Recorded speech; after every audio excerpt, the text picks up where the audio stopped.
Yeah, so hello guys. Very good afternoon to one and all present over here. My name is Nipun Parekh and I am AWS User Group Rajkot leader. And today's session will be on overview of Amazon EMR on big data platform.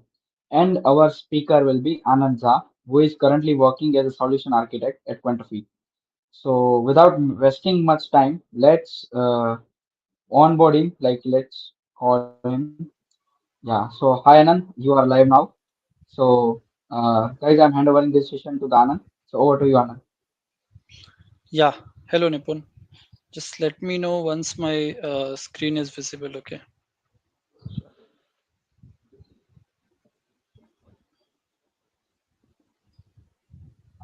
Yes, your screen is visible. Yes.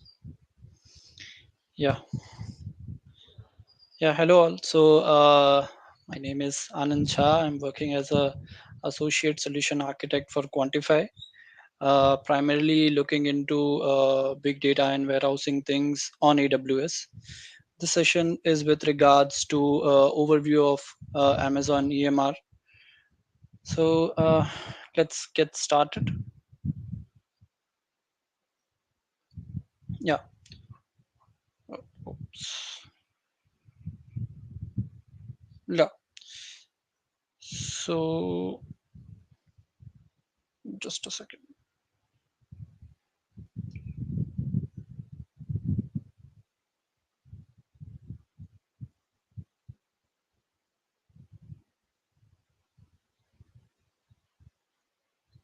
Yeah, yeah. So coming to the agenda, so what we are going to go through today. So I'll initially give a brief introduction to AWS EMR, and then we will try to understand the internal architecture of AWS on AWS EMR on EC2. So there are different varieties in which you can deal with EMR on AWS. Then we'll see how we can set up a Spark cluster, basically using EMR, how we can build an application using PySpark and then create a cluster using EMR. We'll also go through how we can monitor our Spark jobs on EMR and also how we can fine tune the Spark jobs on EMR. Then there are a set of challenges when you work with EMR that will try to understand what are the limitations of also EMR that will go through. And finally, we'll come to the Q&A session. Okay. So let's start with some brief introduction to EMR. So basically, what is AWS EMR? So those of you who have worked with Apache Hadoop framework, like the big data framework, wherein you have a whole range of services like HDFS and Yarn and MapReduce and Pig and Hive and HBase. So basically, this is the completely managed version provided by AWS. How for different AWS for different services which are there in the open source world, AWS creates an equivalent managed version. So EMR deals with all of those services which are there in the Apache Hadoop stack, and everything is like managed. When we say it is completely managed, all the infrastructure is managed by AWS. You can easily scale up, like add nodes, and it is also very cost effective as compared to running your complete big data stack on premise in the data center. So as I said that uh, there are so many different technologies and stacks associated with Apache Hadoop, like you have Spark and Hive and HBase. So all of those things are also supported by EMR. When we get to the hands-on part, we'll have a look at that.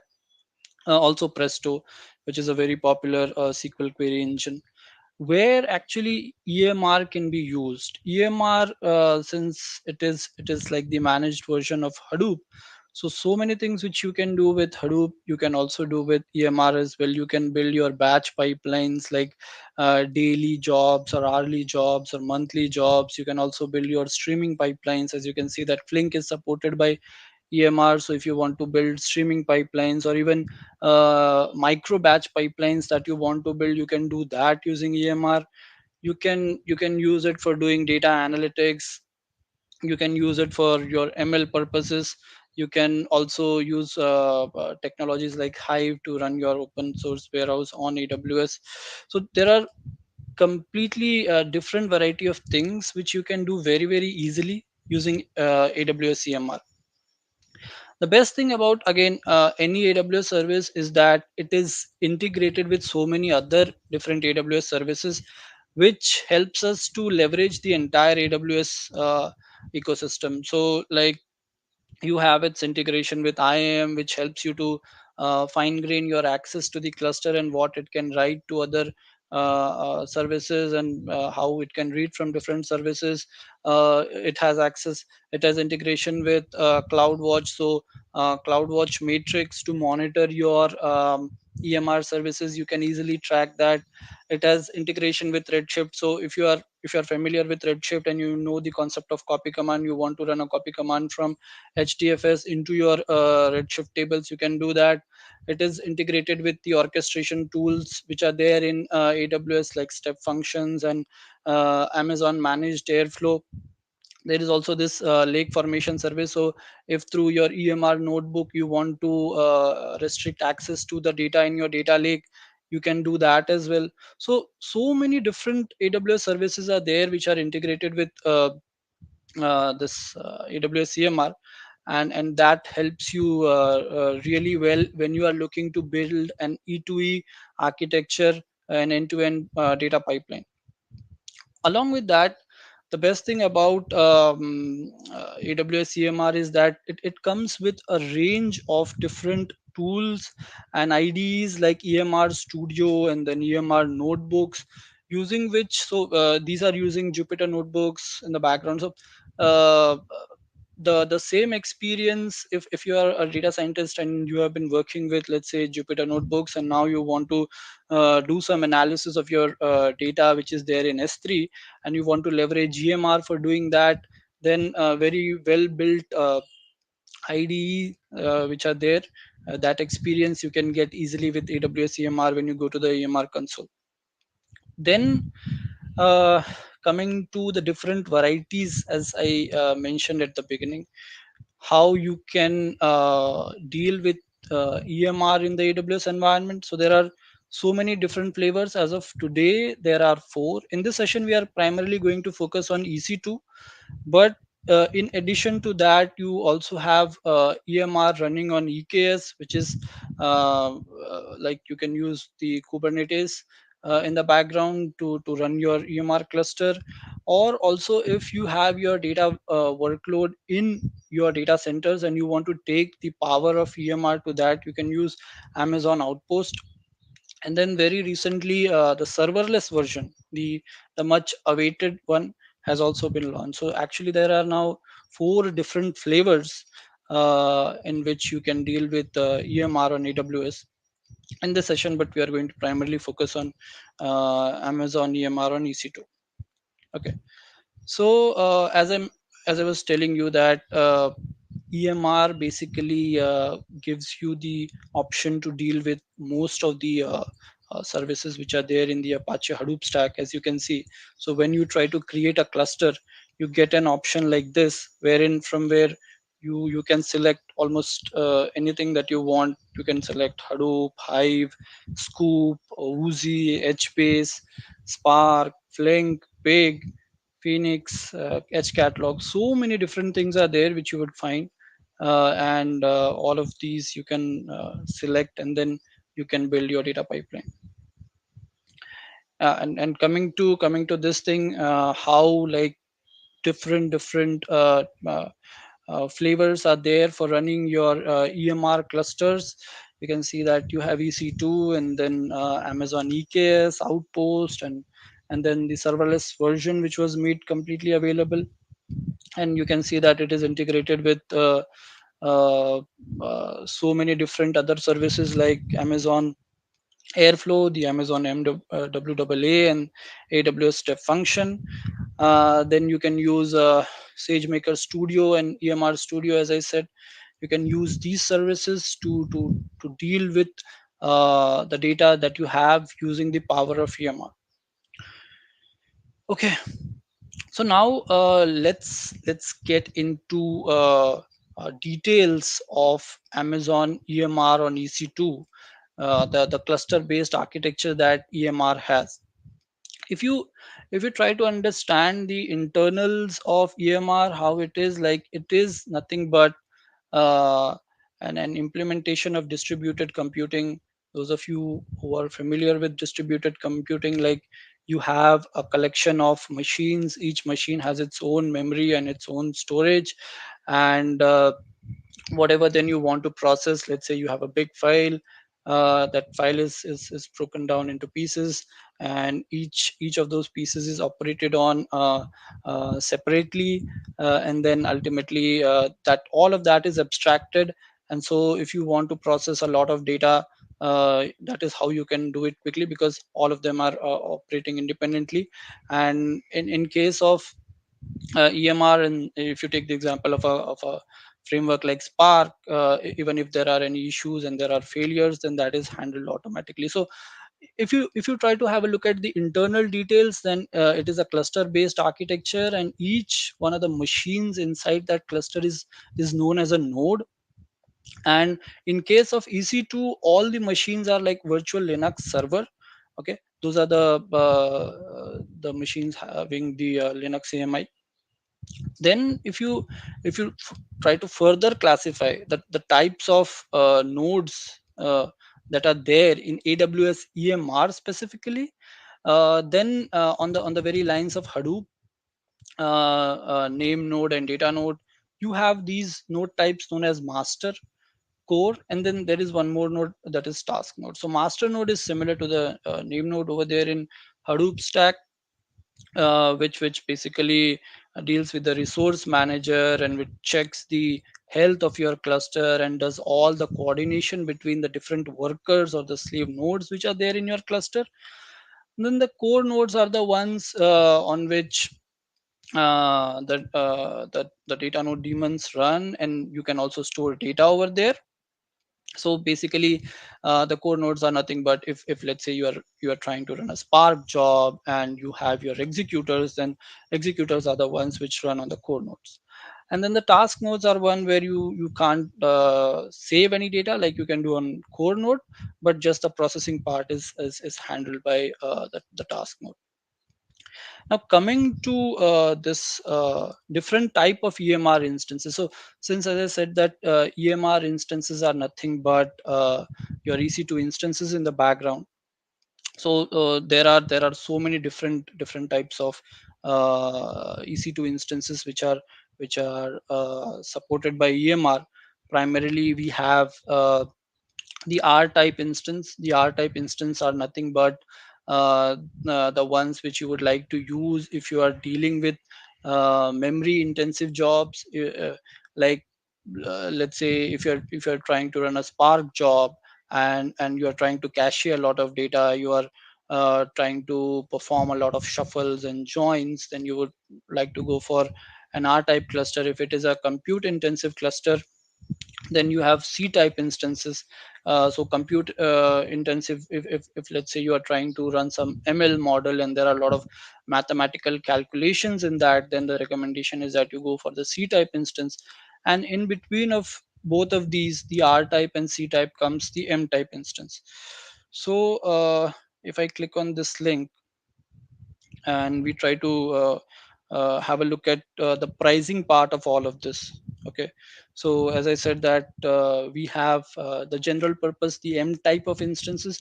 And so the pricing part of Amazon EMR is like, you have cost associated with both. First, there is an hourly charge for EMR itself, and then in the background, since you have these EC2 instances running, so their charge also is there, uh, added up to the entire EMR cluster. So you have this, and then these are the compute optimized instances. Then you also have um, there are others as well, like GPU instances, but I'm not going to cover them in this session. Then you have the memory optimized, as I mentioned at the beginning. So let's take the example, one example. Let's take that if you are trying to run a Spark job wherein you have one master, and that is of type C42X large, and there are two core nodes which again are of C4 2x large. Now the EC2 cost of C4 2x large is like $0.398 per hour, and the EMR cost is $0.105 per hour.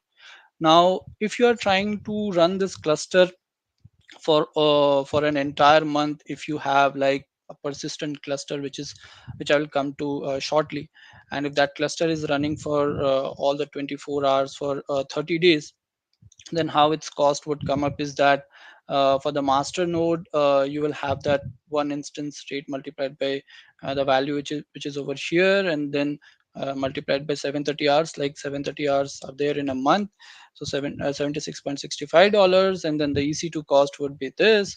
And then for the core nodes, wherein you have two core nodes, the same rates apply, which is basically double of the master. And then ultimately the amount which would come up is like $1,101. So if you are trying to set up an EMR cluster on EC2, these are the things which you should consider. Now going back to my slide. Okay, so this was about the pricing part of your EC2 instances. And if you want to classify your cluster further, then there are basically two types of clusters. So when you are trying to create a cluster, there are two options which are provided by AWS EMR. You can have a transient cluster or a permanent cluster.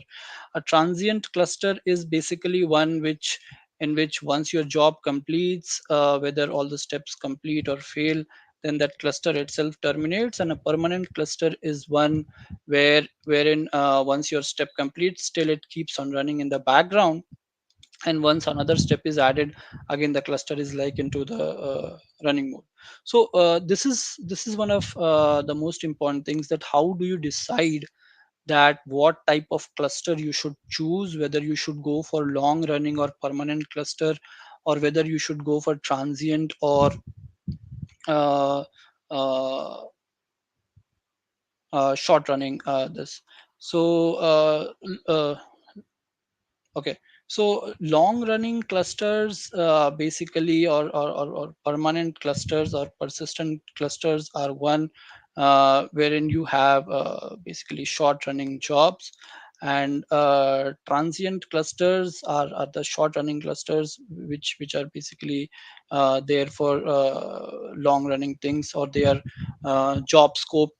Okay, so on the basis of this, how do you define a long running job? A long running job in terms of big data world is something which takes ideally more than 30 minutes. You can define that as a long running job. So now coming to the part of setting up of an EMR cluster.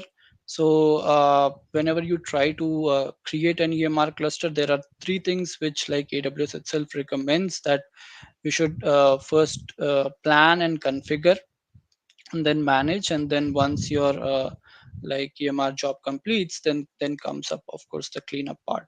So in the plan and configure part, the first thing is like you need to plan your storage. In terms of planning your storage, it is very much important that you decide that how your data will be stored, whether you are going to deal with HDFS as your storage, or whether you are going to deal with EMRFS, which is like an S3 version, an abstraction of S3 on top of HDFS, which is like much better for AWS world, because that is much more cheaper, as AWS S3 itself is highly durable and cheap. Then you choose the big data framework, like as I said, that you decide whether you want to have a Hive or Hadoop or Spark, as I was showing you in the beginning. Then you develop your apps and scripts, you write your Spark jobs, and select hardware part is there. So all of this I will come to when I will show the hands-on part as well. So select hardware is like you specify that how many master and core nodes you will be having, and then you set up your networking and security, like set up the VPC and security group, and then you launch your cluster. Then you keep on monitoring that whether your cluster is running fine or not. If there are any issues, then you troubleshoot and gradually you scale them. And once your execution completes, then based on what you have said, either it will auto terminate or it will keep on running. And once that happens, if it completes, then you clean up the resources. All of these things are like the conventional flow associated with any EMR cluster. So when you submit a job, it will initially be in the provision or the starting mode, wherein it will try to get all of the hardware or the EC2 instances which you have mentioned. It will try to provision them. Then comes the bootstrapping action. Bootstrapping action is nothing but, let's say you want to run a PySpark job, and whenever you create a cluster, then the default Python environment automatically gets set up on those EC2 instances. Now let's say if you want to install some additional dependencies, which I will show later on, then you can put the pip install command in that bootstrap file. And bootstrapping basically means that all of those dependencies will be installed on your EC2 instances which are there in the EMR cluster. Now if the bootstrapping is successful, then the job execution starts, otherwise it terminates with error. If the processing itself is successful, then it checks whether the cluster has been configured to auto terminate, like whether you want to be a transient cluster. So if it is like that, then it will shut down, or else it will wait that when the next step is added. Once the next step gets added, uh, then again it goes into running mode. Okay. And so yeah, this is how different stages are there, or life cycle is there for an EMR cluster. Okay. So now coming to the part wherein how you can build your PySpark applications. uh, Basically, using Spark on EMR, you can use either Java or Scala or Python. So the programming languages which support the Spark API, using them you can simply build your application. If you're using Python, you will create a zip file. If you're using Java or Scala, you will build a jar file, and then you can move it to S3. So for this session, we are just covering the PySpark part, the Python part, not Java and Scala. So as I mentioned, that if you're trying to use Python to build your Spark application, then you will have to use PySpark library, and then you will have to zip it and move it to S3. You will have to spin up your cluster. Either you can go to the console and create a cluster, or as is recommended that you use CloudFormation template to basically also spin up the same cluster, or you can also use SDK and CLI, etc. things to create that cluster and have all of these things running. Okay, so now it is time for the demo. So this is the code, very basic code, uh, which is there for running a PySpark job. First, let me help you understand that if you want to set up a PySpark specific production grade code base, then what all best things are always recommended. So this is how the structure would normally be of any PySpark application in your local. I'm using PyCharm as my IDE over here. So you will have the SRC folder dealing with all the code which you will need to run your PySpark application. This is the main.py. Okay. And some then the business logic, you will put in some processor folders. There can be multiple subfolders over here, but since this is a very basic application wherein I'm trying to read a particular CSV file, and I'm just trying to run a SQL query on that, and then ultimately I'm trying to write the data to S3 back again. Okay, so in your SRC folder you will have your code written, and then in your test folder you will have some unit test cases which you would like to test locally. This is your virtual environment. So whenever you create a Python project, whether it is a normal Python project or even a big data project, you have your virtual environment. And then you have this the script part. So as I was telling, that if you want to install certain dependencies on those EC2 instances before you start running, because by default they are not provided. Then you have a bootstrap step. So if you have a look at this bootstrap step, which is basically added when you are trying to set up an EMR cluster, then all of the dependencies which are there in this requirement.txt file, that will get installed on your EMR cluster. Okay, so if you see, I mean, over here on line number 17, what it is doing is that initially I should have this requirement text file of mine in some S3 bucket. I've given the path to this, and then it will try to cp this into the temp folder, and then over there it will run the pip install command, and that is how all of these dependencies will get installed. So let's say I have my code ready, okay, and I want to zip it. So this is a very basic command that I would run to zip it. Zip minus r, then I'm giving the name of the zip folder, and I'm trying to just zip this. You need not zip the test folder, because this is not required to be run. This is just there for running your test case. So once I run this, and then you will see that a zip file over here got created. Okay, now this zip file I need to, now this is the S3 bucket wherein I need to store that particular zip file, and also the main file. And let's say you have your data which you want to process. So you for the sake of this demo, this bucket can be regarded as just a single bucket to deal with your raw data or your landing data and also your output data. Okay, so this is the folder wherein I have kept that bootstrap step and the requirement.txt. Then the code part, that is the zip file, and the main.py file, which is like serving as an entry point to this EMR, that is also over here.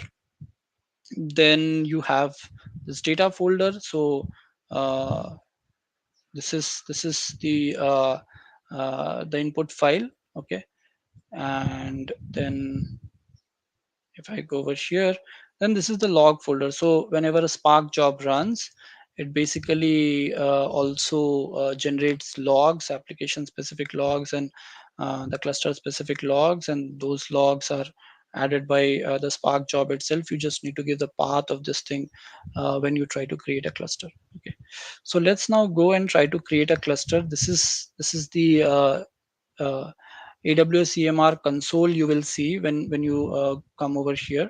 So simply you need to go over here in the cluster part, and then click on this create cluster.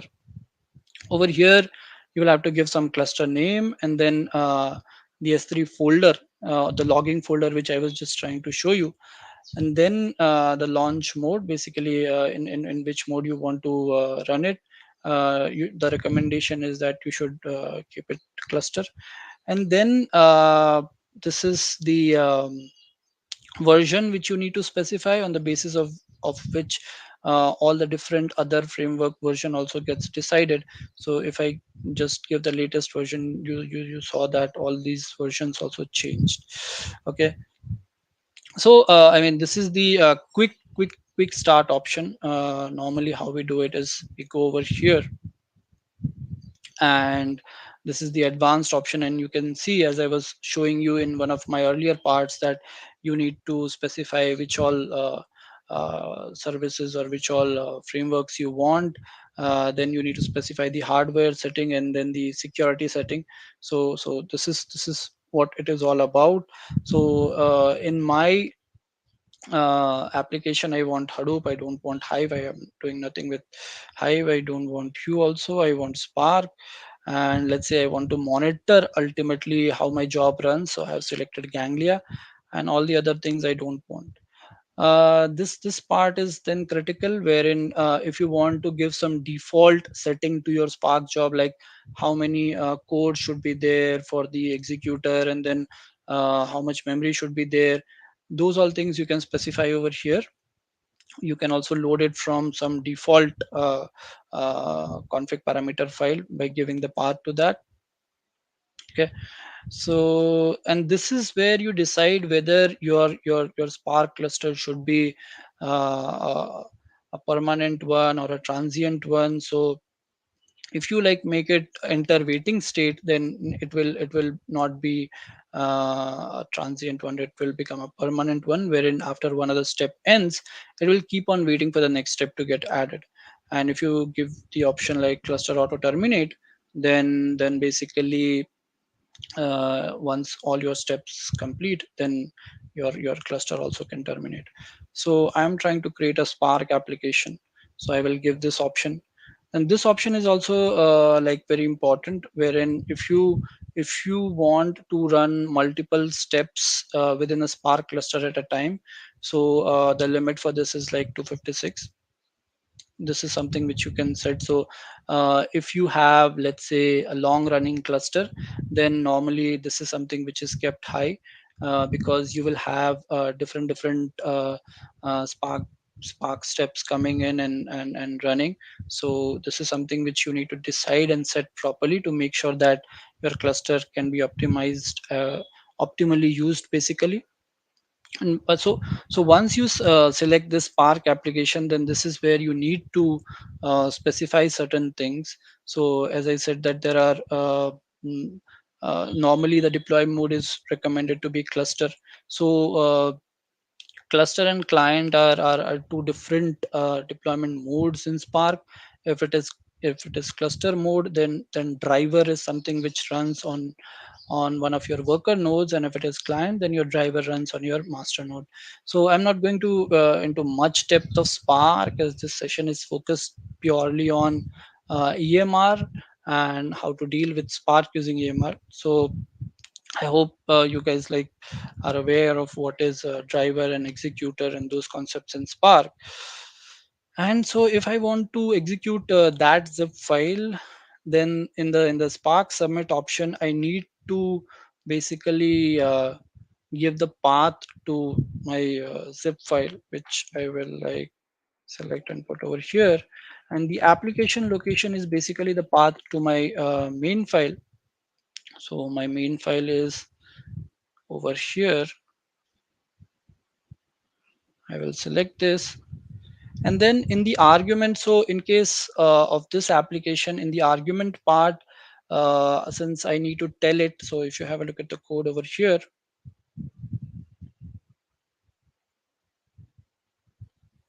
yeah, so in this case, I need to tell it that from where it should read the data, and after reading the data, where it should write the data.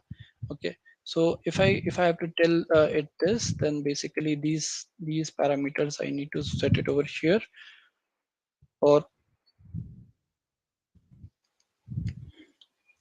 or depending upon your requirement, you can set this. Okay. So this is something like action on failure you can set. Okay. So I will add this step. Okay, so this is about software and step. Now going to the hardware part. Okay, so in the hardware part, I mean, you have to specify. So since EMR is like server based service, so you will have to specify that in the background EC2 instances are running, so which will be your VPC, and then your subnet and security group, all of those things also we need to specify over here. And then as I told you that you can specify how many master nodes you need. So master and core nodes, I explained in the beginning what are master nodes and what are core nodes. So you need to specify that what type of master node you need. As I was telling you that there are different flavors supported: M series, R series, and C series. You can set it over here, and then you can set the same thing for the core nodes, and then you can set also task node. So in case of this application, I don't need task node. Task node is just there for doing computation, but since it is like very basic, I can remove it. Okay, then coming to the cluster auto scaling. So this is also very important thing. So depending upon your workload, if you want the number of nodes to scale, then this is one option which you can select, that enable cluster auto scaling. It is also recommended to use this, and then you can set that if the workload increases, what should be the minimum, and then what should be the maximum number of nodes which should be there. So depending upon how much load is there on the EMR cluster, automatically EMR itself will take care of that. Okay. Then comes the logging path. You need to set that where you need to write your logs. Again, there is a folder which I have created over here. So I will give it this path so that all my logs can get stored over here. And then this is the bootstrap part. So I will need to add a custom action, and then I need to give the location of this same bootstrap script which I had created. Yeah,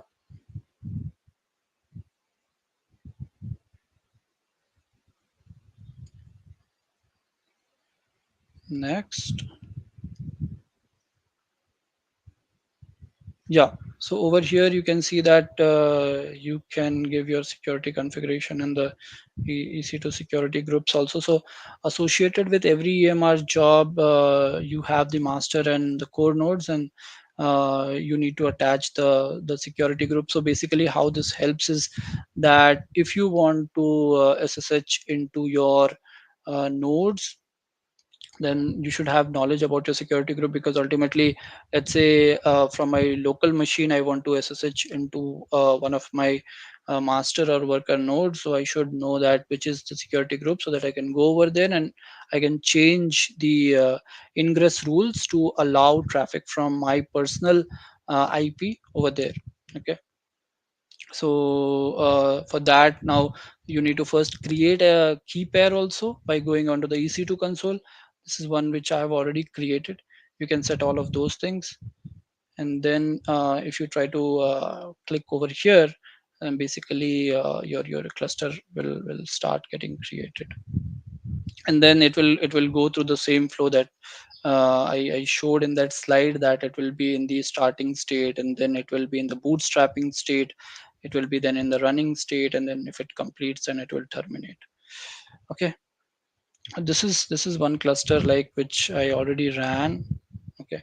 So one thing about EMR is that, let's say you have a cluster which has already executed, and now you don't want to repeat everything. You just easily can go on the clone step, and all the things which are there mentioned over there, you can get it back.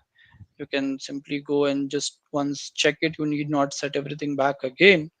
All the things will already be there. You can just click on next, next, next, and uh, that also will kind of uh, create the cluster for you. Okay. So as you can see that this cluster also started getting created.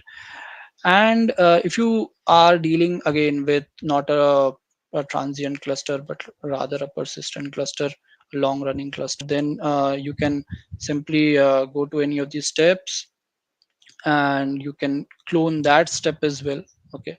And that will keep on adding steps to your existing cluster, so you need not every time add a new cluster. Okay. Because then again, if you try to add a new cluster, then again it will go through all those steps which I just had shown in that diagram.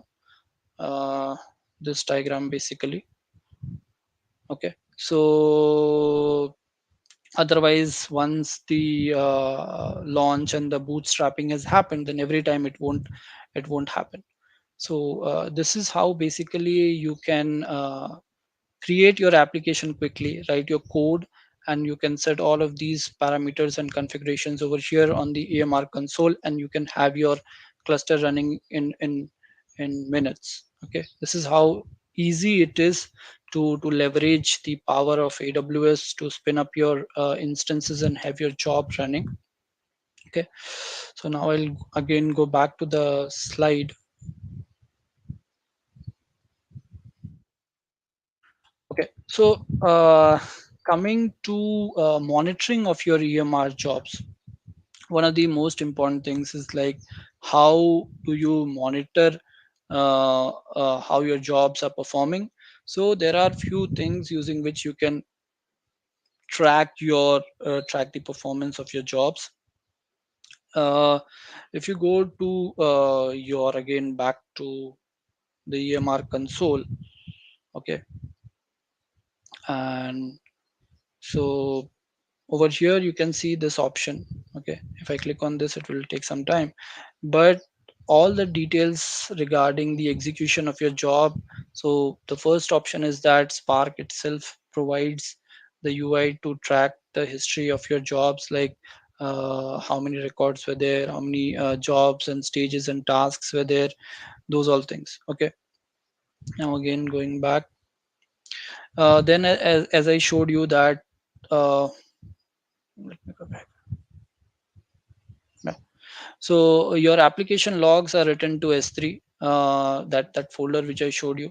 Then there is this service. Again, while trying to create a cluster, you will see Ganglia as one of the services which can be used to track that how much CPU and how much memory was consumed by that particular EMR job.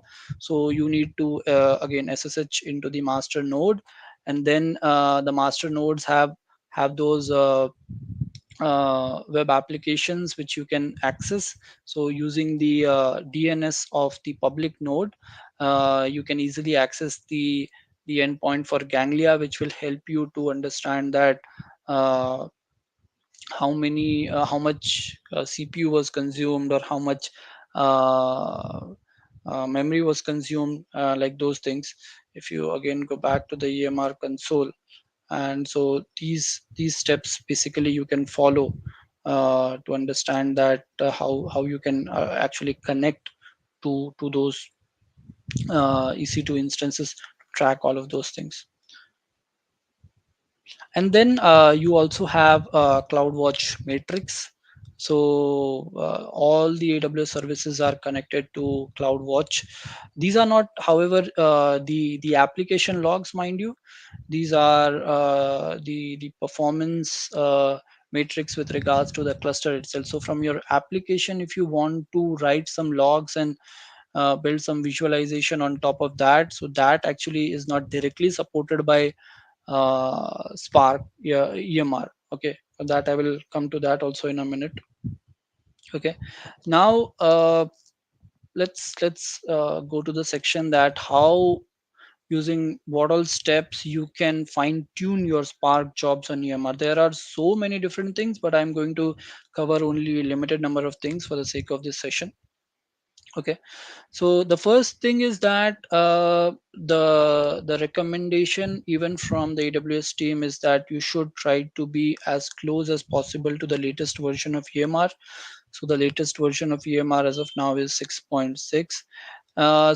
Starting with version 5.28, the EMR runtime for Spark was launched by the AWS EMR team, which is like a completely managed Spark runtime environment, which is almost 2 to 4 times faster than the vanilla open source Spark.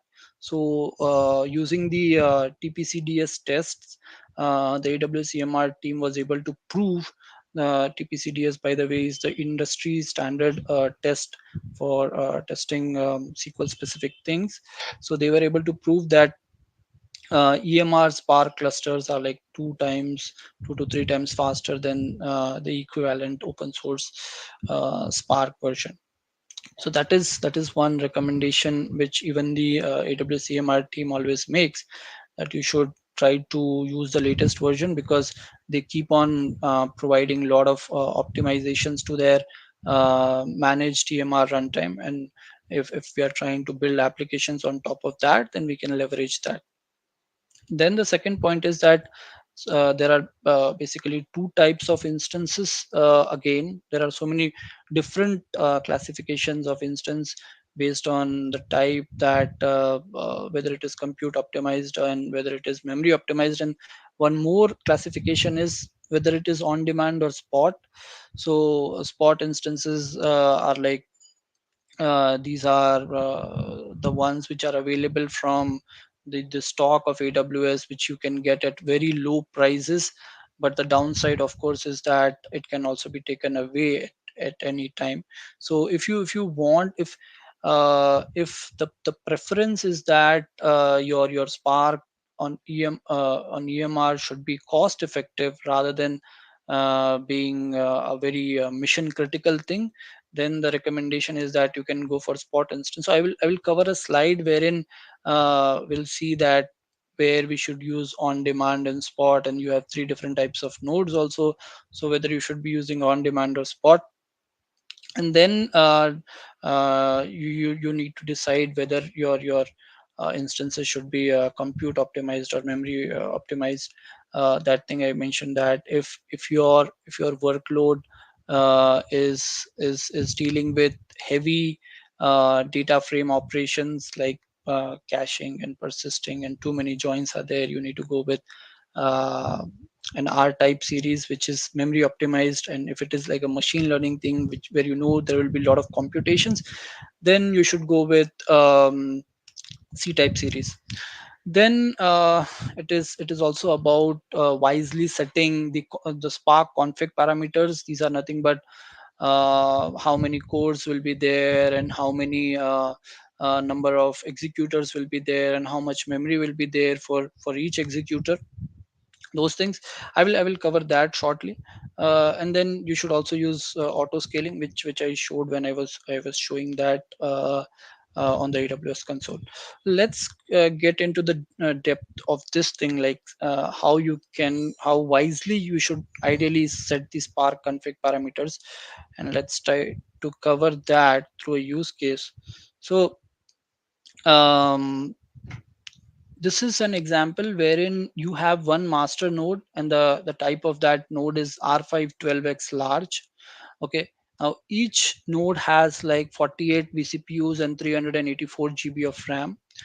There is one master and there are 19 worker nodes. The deployment mode, of course, is cluster. Okay. Again, the cluster deployment mode means that your driver will be running on any of your worker nodes and not on your master node. So your entire cluster is like 960 vCPUs or cores, and total amount of RAM that you have available is like 8 TB. So this is like you are dealing with processing of multiple terabytes of data, and you have one cluster assigned to you, and you have these many resources available. And the things that you need to set up are like how many cores should be there, and how many instances or how many number of executors should be there, and how much memory should be there for each executor. And similarly, how many cores should be there for the driver, and how much memory should be there also for the driver. So as per the best recommended practices in the industry, it is always recommended that the number of cores per executor you set should be 5.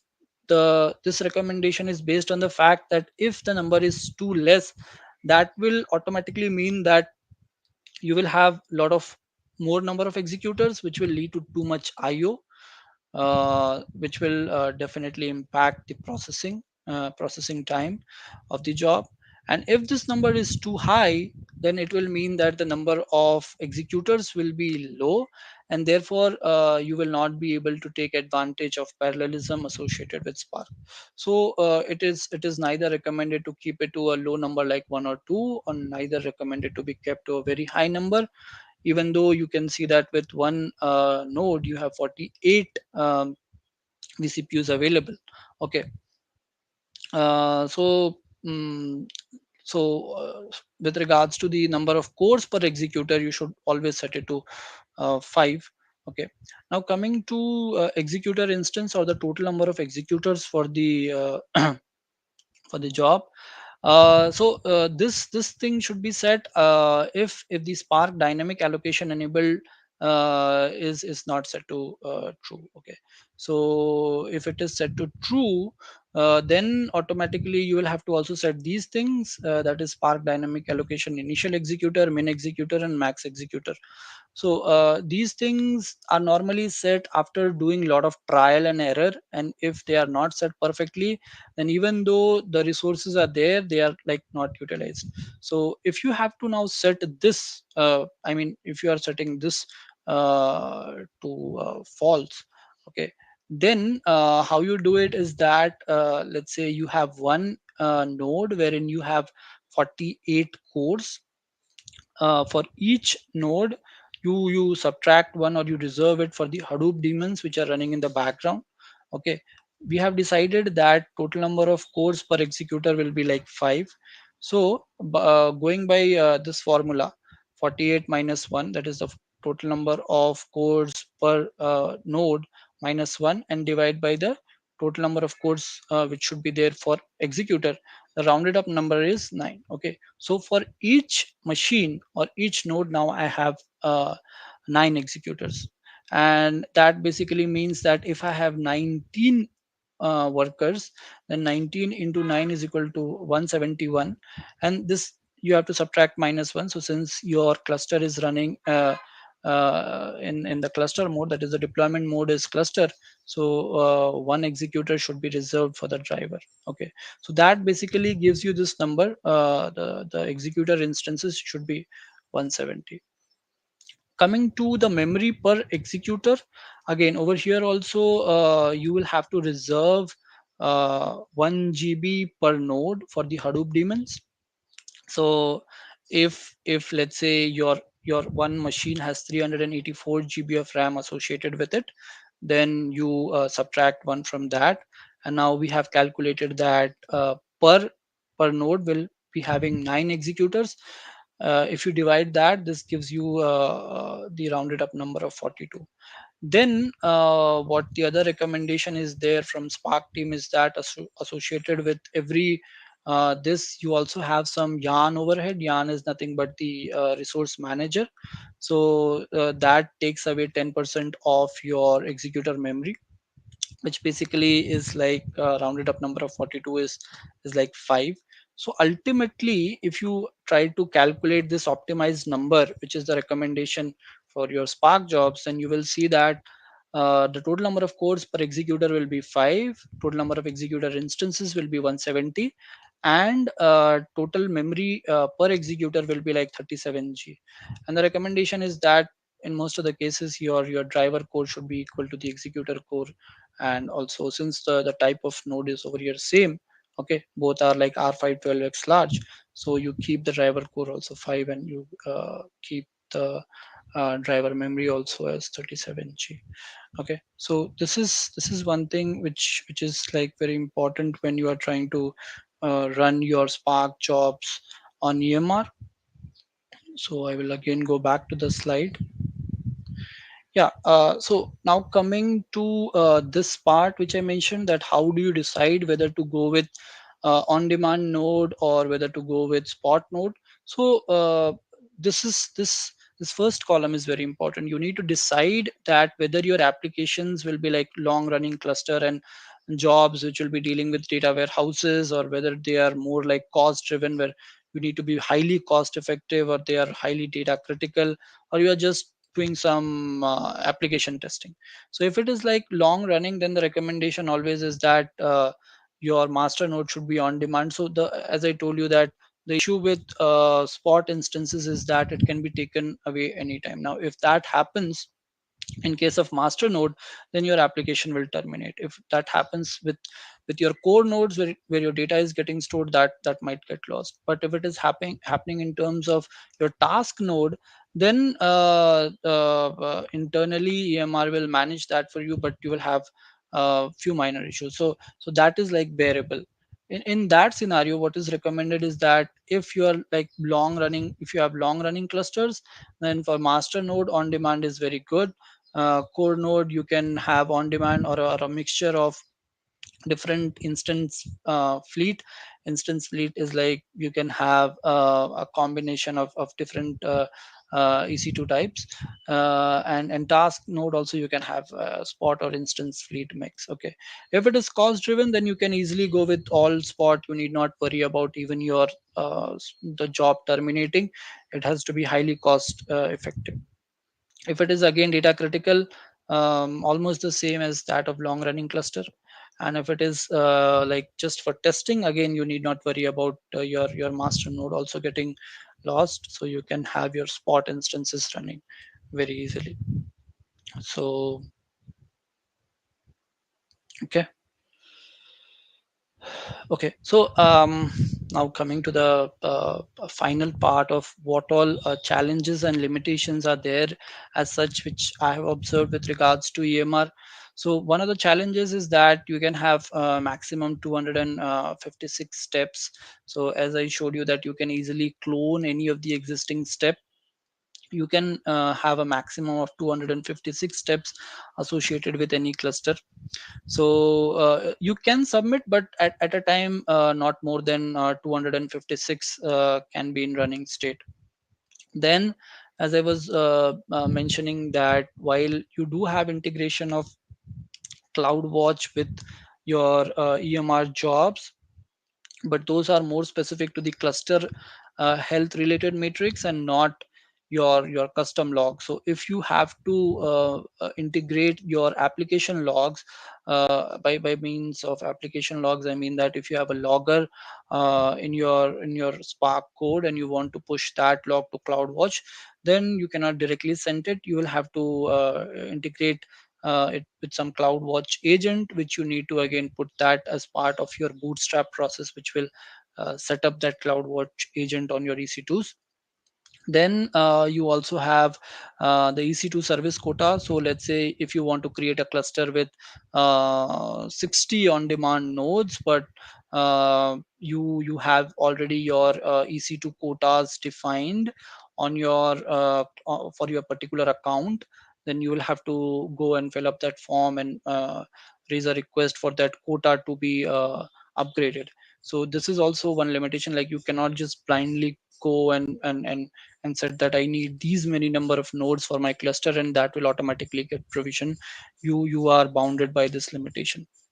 And then the final specific challenge is that if let's say people are dealing with ETL jobs and they are using AWS Glue, which is like fully serverless, then from there, if you're trying to go to EMR, you might find it a bit different, since you also have to take into consideration so many networking and security related things, like as I told you that you will have to set up the security group, you will have to set up the VPC, you will have to set up the subnet, you will have to set up a EC2 key pair, you will have to SSH into that.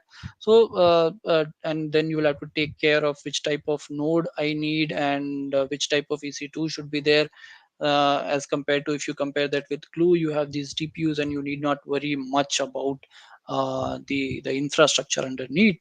But over here, in case of EMR, you will have to worry about that, and that is one of the concerns which has been addressed in the serverless version, which has been launched by the EMR team. Okay, okay, so that's it from my side. I will now stop sharing my screen.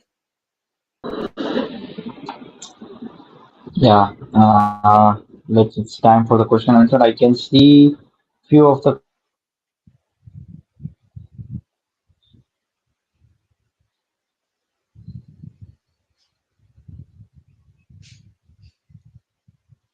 Yeah, I can see one question. How about using reserved for master and on demand for core and spot for task to further For reduce the cost? speed. Yeah, this is perfectly fine, Shiri.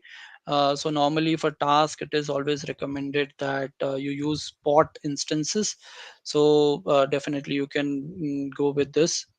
This is one of the recommended practices also, that since the task nodes are there to deal just with processing, in most cases we go ahead with spot instances only for that. So yeah.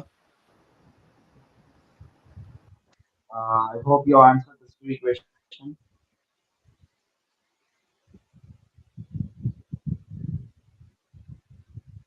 Hope the question is visible to you, right? Yeah, so I can see only one question over here, Nipun. I answered that. Okay.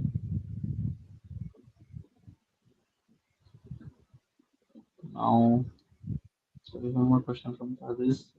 Like, can you able to share this slides with them? Yeah, that I can do later on. Sure, sure.